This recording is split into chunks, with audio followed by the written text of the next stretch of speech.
Don't just live for tomorrow, or just live in yesterday. Just be glad for all you have that's in today.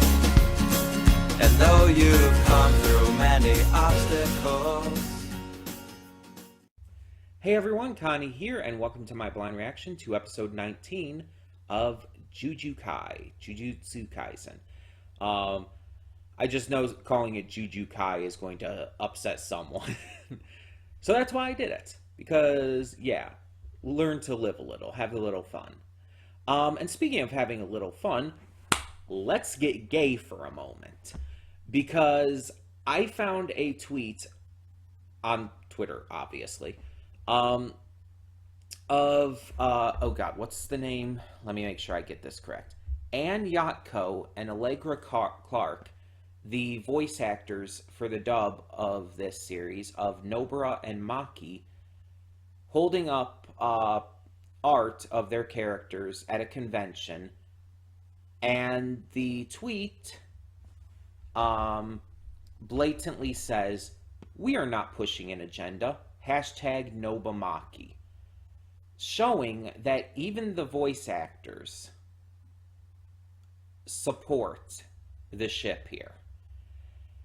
And I don't know about Anne Yako, but Allegra Clark, in her bio on Twitter, even mentions that she herself is queer. So I think that this is pretty awesome, because a lot of times when you see these ships, it's just the fan communities. Sometimes even the VAs don't even know that they're happening, and have even been surprised when told. And when asked, a lot of times they'll support it, sure. But then you have these two who are just actively supporting it on Twitter, just without, from what I can tell, any prompting. And you see stuff like that on occasion, and it's awesome. And with all of the, honestly, massive fuel this series has for this ship, I don't know if it'll ever be canonized, because I don't know if the creator of the manga will be allowed to, based on their publisher and whatnot. I don't know if the creator will even choose to, or if it's just something like a lot of what you see, not really what I'd call bait, but just, subtle shit that's not meant to be taken too seriously, but is still there to kind of appease queer fans.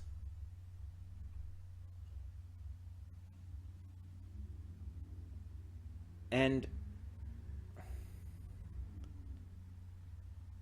I don't know what's going to happen. And I don't know what has already happened in the future of this, because obviously the manga's past this. Past where this first season is. I know season 2 is probably not going to adapt everything else the manga still has. Because I don't know a lot, but I do know one of the upcoming arcs is actually pretty long in the manga. But I don't know how that's going to cross over into the adaptation and all. Either way, I don't know what to expect with it all going forward. But again, with where it's at now, there is very, very heavy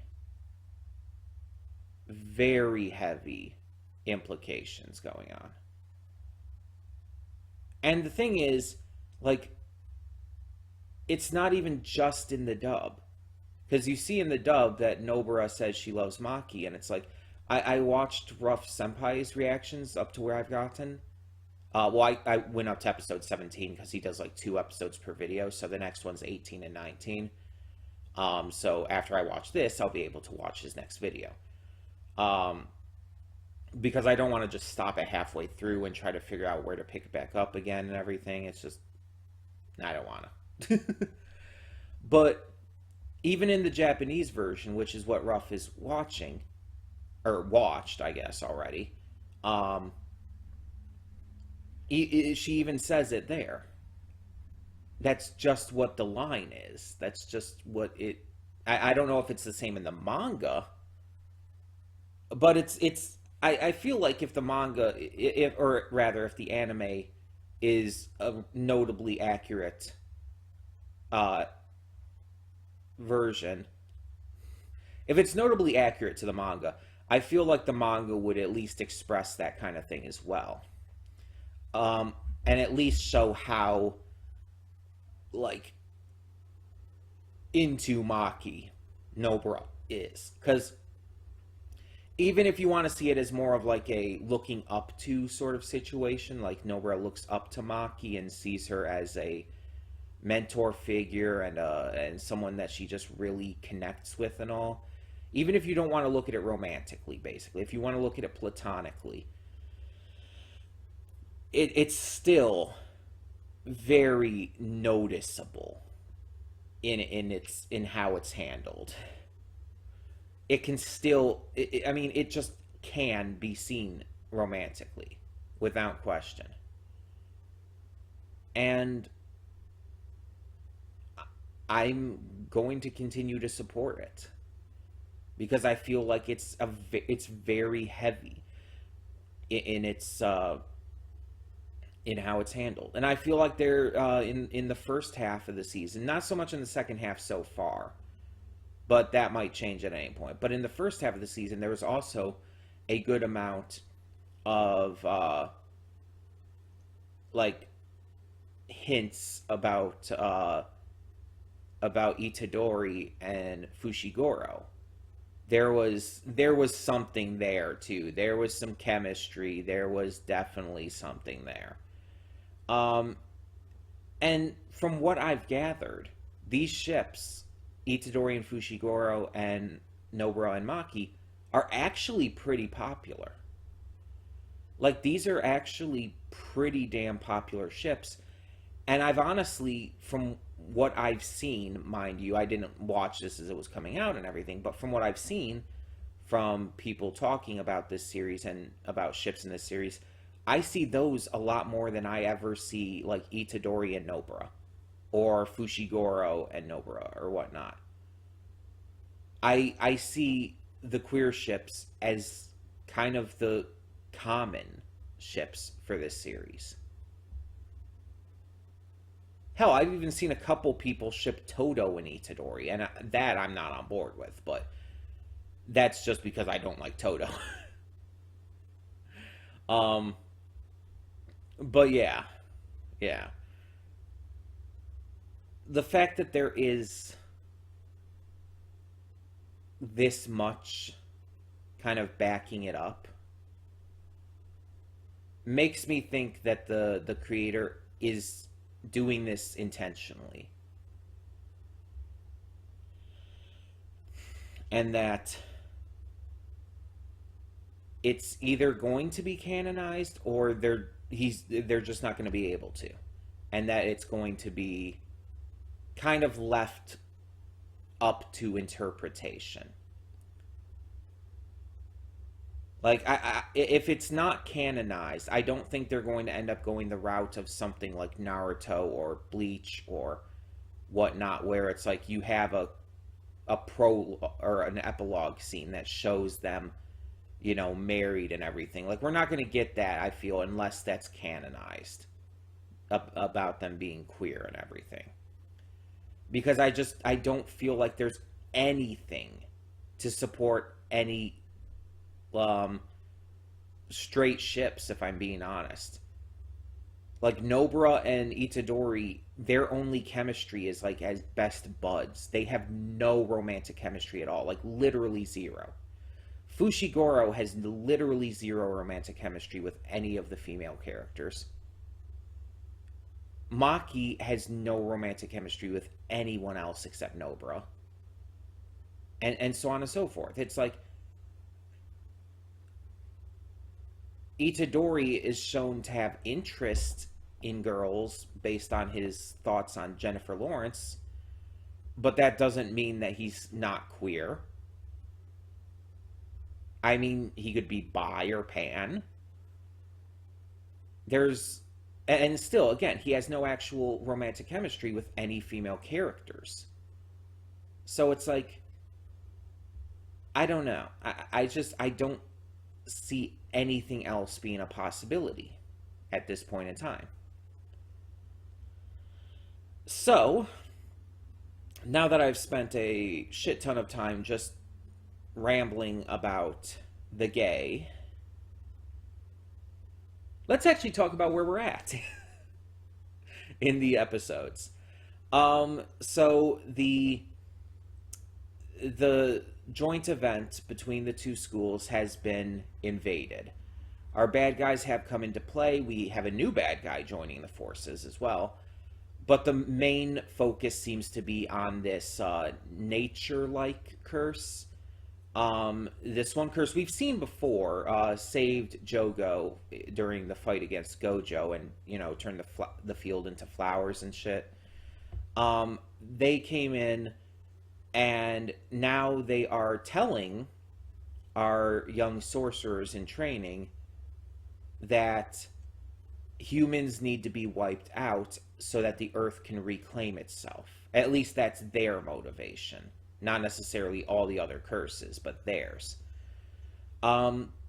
Because they believe that humanity as a whole, even if there are some good humans who want to protect the earth and its natural resources and everything, but humanity as a whole is to a point where it's just ruined the earth. And honestly, you can't really argue with them. It's not wrong. We as humans, one, we do kind of suck, just in general. In a lot of different ways, for a lot of different reasons. We kind of suck. But on top of that, it's unquestionable that humanity has destroyed a lot of this planet for the sake of advancement. And some people will say that in order to advance the human race and everything, it was necessary, and that it's excusable. And the thing is, yes, we've needed to do at least some of it for the advancement of humanity, but to the degree that we've actually done it, no. Like, we've done it to a very unhealthy degree, without question. And it's destroyed and hurt and fucked up the planet in ways that honestly aren't really reparable at this point.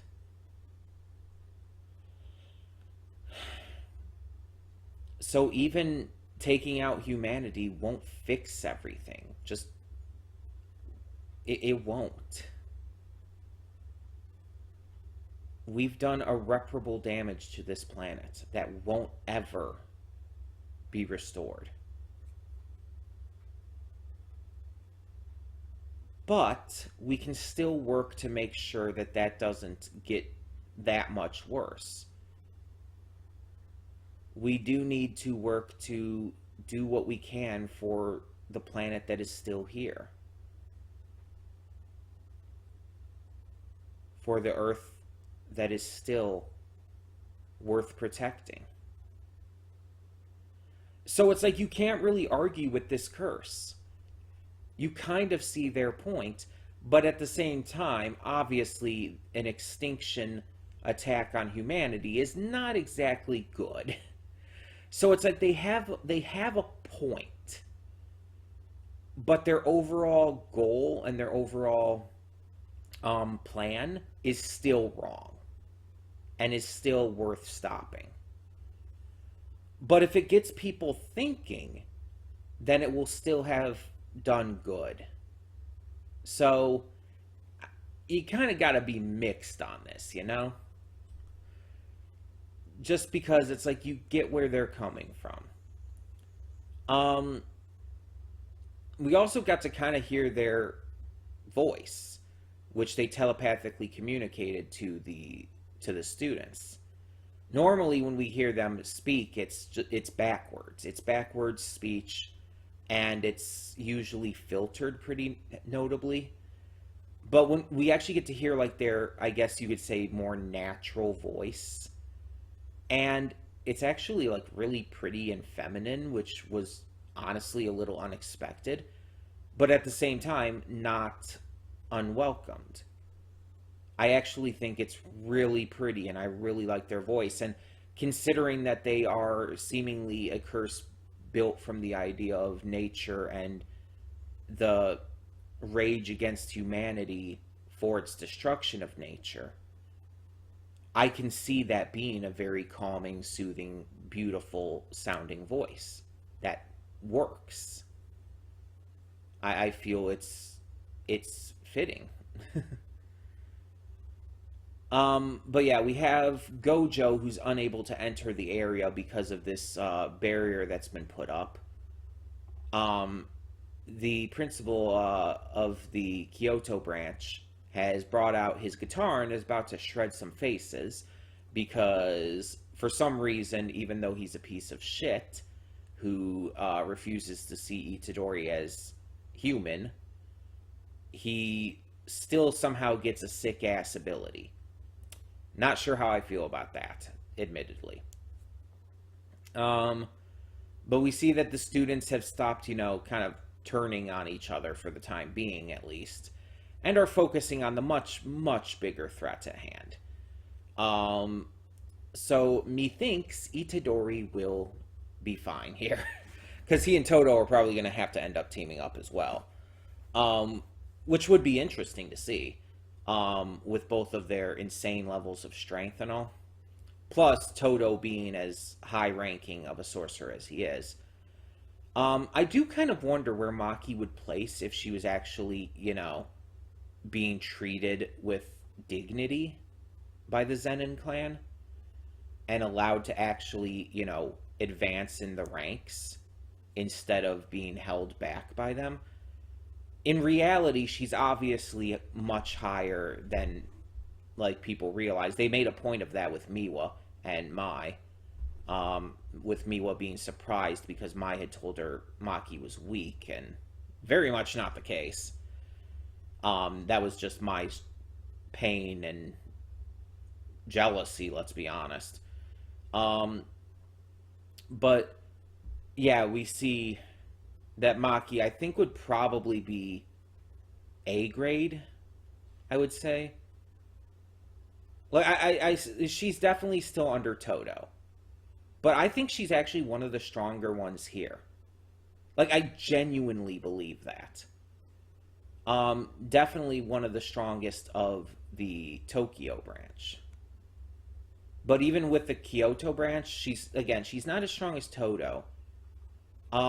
This Yuta kid who keeps being mentioned, Yuta Okotsu, I think his name is, of the Tokyo branch, he's probably the strongest of the Tokyo branch, based on everything they've been, building up with him. But of the Kyoto branch, it's probably Todo. And I would say maybe the other guy, whose name I can't remember, the one who uses the bow and arrow, he might also be above Maki in terms of rank and strength. But I think they might be the only three. Him, Todo, and Okotsu. I genuinely think so. I think Maki, even just generally speaking, is stronger than even Panda. Though, I might be wrong on that one, to be fair. Because we don't know what Panda's third core is. we've only gotten mention of it and don't really even know what its abilities are or how it works. So that's a factor we just can't really look into at the moment. And again, that's based off of their actual abilities and ranks rather than where they're officially ranked at. On the like chart that we saw before. But yeah. Anywho. I'm definitely interested to see how this invasion continues and what happens going forward. Obviously, the exchange event is over. Not even just the group battles. I think the entire exchange event has to be over at this point. With an invasion of this scale, there's no way they can start it back up. Plus, I think there's one more arc in this season. I think I did find that out. I think there's one more arc in this season, and for that to be the case, they're not going to be able to restart this, for sure. There's only got to be one or two more episodes left in this arc, after this episode. But all of this being said and everything, we're going to get on with the episode. I know there was a lot to talk about. I know I ranted for 10 minutes, half of these pre-thoughts were just me ranting about the gay, about Maki and Nobara, and to a lesser degree, Itadori and Fushiguro. But now we actually move on to the reaction. So when the screen fades to black, pause this redirect and go to the description below. Follow the link to the reaction, and after you watch it, come back here to the redirect and resume play. Because after it fades to black and then it fades back in, everything from that point forward will be my afterthoughts and will contain spoilers to the episode. So, that being said, thank you so much for tuning in, and I will see you at the reaction. And we are back, and we'll begin with spoilers in 3, 2, 1, now. So, this entire episode is the fight with Hanami. That's literally all it is. But within that fight, we get some pretty cool, interesting stuff. And the fight kind of shifts between different groups of people, different groups of these young sorcerers. We start off with Fushiguro Kama, I want to say is his name, the bow and arrow guy, and Toge taking Hanima on around the buildings and everything, and in the building. And even though Toge uses a really powerful word, it doesn't do much to actually stop Hanima, proving just how strong this special grade is. Hanima, after Toge is basically rendered unable to fight, and Kama isn't really able to continue much either. Hanima is blasted away, and Fushiguro follows through to the next stage of the battle, where we see Fushiguro joined by Maki. Excuse me. And so these two, the members of the Zenin clan, Maki and Fushiguro, fight together and do really well, it seems, but are both incapacitated through Hanima's plant buds, basically. It's like the flesh buds from JoJo's Stardust Crusaders.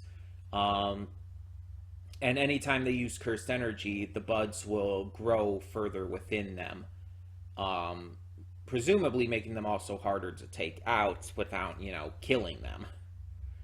So they have to avoid using cursed energy, as we can tell. However, the main goal in drawing Hanima over here was to get them in the path of Itadori and Todo. And they come in, they save Maki and everything, who was being squeezed at the moment. Which, yeah, I was kind of hoping Nobara would, like, but Nobara's probably still kind of unconscious, unfortunately. I was just hoping, like, she would have, like, woken up and come to save Maki and everything. But instead, Todo saves her, and it's like, okay, cool. I can live with that as long as Maki's safe. Um, and so they have the others head out with help from Panda and everything, and they start to take on Hanima themselves. Well, Itadori does, because this is still part of the training that Todo's giving Itadori, kind of, I guess you could say, almost out of nowhere, just because Itadori shared his taste in women and everything. Um, which, again, I'm still not a fan of that. But I will say that this episode, specifically this episode, more so than even the other stuff where he was kind of helping Itadori grow stronger and all, this episode in particular actually did make me like him a lot more. I'm still not the biggest fan of him. He's still one of the weaker characters for me. But I liked him a lot more, seeing his heroic side in this, as well as seeing him actually just, be a lot cooler and nicer and everything. It's like you finally make me like him a little bit more, and then you end the episode. um, but so we see Itadori start to fight him, and Todo lays down this idea. Okay, I taught you about this thing called Black Flash. You hit this on this curse, and I'll help you. But if you can't hit Black Flash, I'm leaving you to die. No exceptions. And it's basically his way of kind of throwing Itadori into the deep end, and I'm not a fan of that ideology. But it's also, and I'm actually going to stand up for Todo here for once. It's also because Todo knows Itadori can do it already. It's not so much like, oh, he believes he can. He knows he can. He knows he has the ability. He knows that he has that in him. But we see that Itadori at first gets just really angry. He lets his rage control him because he finds out, and he already guessed, but he definitely finds out here that Hanima is connected to Mahito. And obviously he despises the shit out of Mahito. But luckily, Todo slaps some sense into him, quite literally, and tells him it's like, anger can be a powerful tool, but if you let it control you, basically, you're fucked. That's basically what he said. Just he said it a little more eloquently than that, surprisingly enough. But Itadori heard him loud and clear, and yeah, he listened, and he adjusted himself, and he hit the Black Flash. So Todo joined him in the fight, and they are proving to actually be formidable against Hanima, where no one else was able to be. So that's pretty damn impressive. But the episode ends right as Todo's about to reveal his technique, what he can truly do, and it's like, I was actually like, I didn't realize the episode was about to end. It's like, just didn't occur to me that the episode was practically over at that point. So it's like, I'm getting excited. It's like, oh, let's see what this is. I want to know what he can do. And then it just ends, and it's like, oh, fuck, come on. That's rude. But hey, that tells you that this is good storytelling, that it gets me this invested. And on top of that, it made me invested in a character that I previously just did not like. And again, I'm still not a big fan of him, but the fact that it's gotten me invested in him, at least during this battle, and at least for who he is aside from his, kind of sexist, womanizing personality. It's actually got me invested in him otherwise, and that's impressive to me. But yeah, so like I said, this episode was pretty much just this fight in the few, like I'd say 3 stages that we saw of it in this episode, and that's all it really needed to be. Because like, what else are you gonna really do? Like, there's other stuff going on currently, but I don't think we really need to focus on all of that right away. I feel like Hanima's threat was a little more pressing at the moment, so focusing on that there was I feel smart. Um, but we also get a little bit of character for Hanima as well, seeing that they had been talking to Mahito before, and Mahito is all about like, oh yeah, it's like it's obvious you're strong, and obviously us as curses were meant to destroy and everything, but it's like you also gotta enjoy the fight. You try to have fun with it and everything. And Hanimo is always kind of like, it seems, unable to really comprehend that until now, until Todo and Itadori fought them. Now they understand, and now they're finally enjoying a fight, and that's an interesting bit of character development for one of these villains. It's not like, oh, this makes the character likable or anything, or it makes the character like really cool or anything. Like, no, it's just more like this is just fascinating development, almost a little random but really interesting. Um, Almost kind of shows a little bit of humanity in the curses. Though to be fair, they definitely have shown what we would consider humanity in them already before this, but I just feel that's an interesting thing to tackle here. The idea of enjoying a fight, considering, what these curses are and all. But yeah. I would say this was a very, very enjoyable episode. It was nonstop action, but in a really good way. And I can't wait to see where it goes next. Like I said, there's probably only 1 or 2 more episodes left in this arc before we go to the final arc of the season. And then season 2 is set to come out sometime next year. I thought it was coming out this year at first, but I guess not. I guess it's coming out sometime in 2023. But yeah, obviously we're going to get to that when it comes out, when the dub comes out. I don't know if that's going to be simul-dubbed or not, but when that comes out, we will get to that. In the meantime, tell me in the comments below, what did you think of this episode of Jujutsu Kaisen? And for now, I'm Connie, and I'm signing off. See y'all next time.